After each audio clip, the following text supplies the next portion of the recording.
This is the Gothic reading list to end all Gothic reading lists.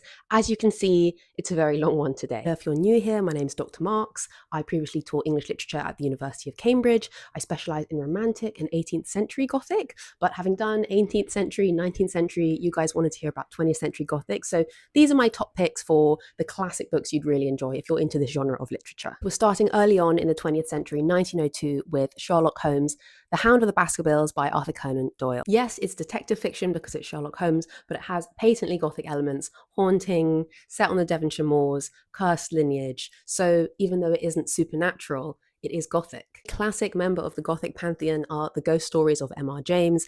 These are almost always when there's like an academic going into like a haunted house and being like, there's no haunting. And then like, of course there is. They're all like that, but they're brilliantly written. And a lot of modern horror is based on what this guy wrote. 1930s, H.P. Lovecraft, At the Mountains of Madness.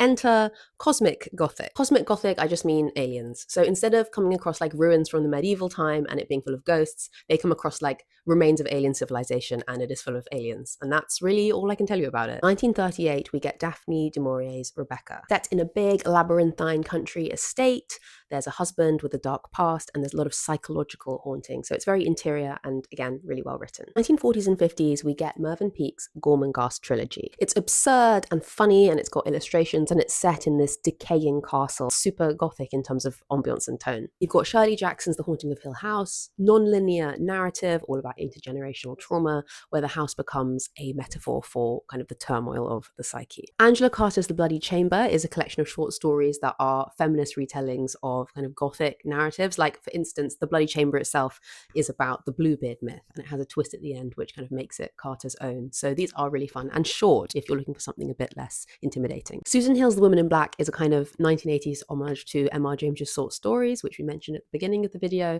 There's a great film adaptation of this with Daniel Radcliffe. It's spooky, scary, and makes a great Gothic story. I love Possession by A.S. Byatt because it is kind of like a critique on the academic career, which is something I'm encountering in real time. About two academics who uncover this kind of illicit love affair between two poets. And it's Gothic because it's kind of set in these old country houses and it's all about the past encroaching upon the present. Sarah Waters is the queen of Sapphic contemporary Gothic, and her novel Affinity was written in 1999, so it's just at the tail end of the 20th century.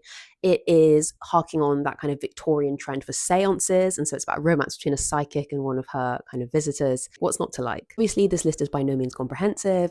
Please leave your favourite Gothic novels from the 20th century in the comments. I'd love to hear them, and follow for more art and culture.